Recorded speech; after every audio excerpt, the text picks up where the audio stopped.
ஆதியாகமம் 16ஆம் அதிகாரம். ஆபிராமுடைய மனைவியாகிய சாராய்க்கு பிள்ளை இல்லாதிருந்தது.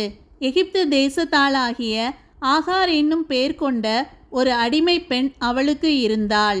சாராய் ஆபிராமை நோக்கி, நான் பிள்ளை பெறாதபடிக்கு கர்த்தர் என் கர்ப்பத்தை அடைத்திருக்கிறார். என் அடிமை பெண்ணோடே சேரும். ஒருவேளை அவளால் என் வீடு கட்டப்படும் என்றாள். சாராயின் வார்த்தைக்கு ஆபிராம் செவி கொடுத்தான். ஆபிராம் கானான் தேசத்தில் 10 வருஷம் குடியிருந்த பின்பு ஆபிராமின் மனைவியாகிய சாராய் எகிப்து தேசத்தாலான தன் அடிமை பெண்ணாகிய ஆகாரை அழைத்து அவளை தன் புருஷனாகிய ஆபிராமுக்கு மறுமனையாட்டியாக கொடுத்தாள்.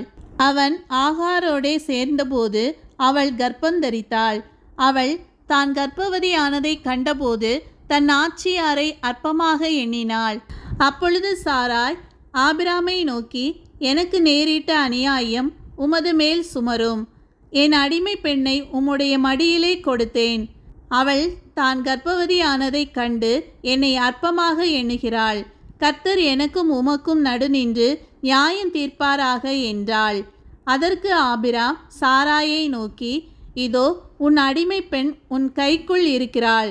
உன் பார்வைக்கு நலமானபடி அவளுக்கு செய் என்றான். அப்பொழுது சாராய் அவளை கடினமாய் நடத்தினபடியால் அவள் அவளை விட்டு ஓடிப்போனாள்.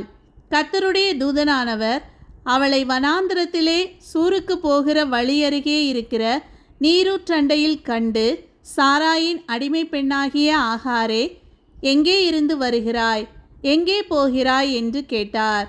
அவள், நான் என் நாச்சியாராகிய சாராயை விட்டு ஓடிப்போகிறேன் என்றாள். அப்பொழுது கர்த்தருடைய தூதனானவர், நீ உன் நாச்சியார் அண்டைக்கு திரும்பி போய் அவள் கையின் கீழ் அடங்கியிரு என்றார். பின்னும் கர்த்தருடைய தூதனானவர் அவளை நோக்கி, உன் சந்ததியை மிகவும் பெருக பண்ணுவேன், அது பெருகி எண்ணி முடியாததாய் இருக்கும் என்றார். பின்னும் கர்த்தருடைய தூதனானவர் அவளை நோக்கி, நீ கர்ப்பவதியாயிருக்கிறாய், ஒரு குமாரனை பெறுவாய்.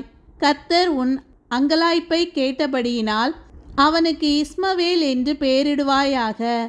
அவன் துஷ்ட மனுஷனாயிருப்பான். அவனுடைய கை எல்லாருக்கும் விரோதமாகவும் எல்லாருடைய கையும் அவனுக்கு விரோதமாகவும் இருக்கும். தன் சகோதரர் எல்லாருக்கும் எதிராக குடியிருப்பான் என்றார். அப்பொழுது அவள், என்னை காண்பவரை நானும் இவ்விடத்தில் கண்டேன் அல்லவா என்று சொல்லி தன்னோடே பேசின கர்த்தருக்கு, நீர் என்னை காண்கிற தேவன் என்று பெயரிட்டாள். ஆகையால் அந்த துறவு பெயர் லகாய்ரோயி என்னப்பட்டது. அது காதேசுக்கும் பாரேத்துக்கும் நடுவே இருக்கிறது. ஆகார் ஆபிராமுக்கு ஒரு குமாரனை பெற்றாள். ஆபிராம் ஆகார் பெற்ற தன் குமாரனுக்கு இஸ்மவேல் என்று பெயரிட்டான். ஆகார் ஆபிராமுக்கு இஸ்மவேலை பெற்றபோது ஆபிராம் 86 வயதாயிருந்தான்.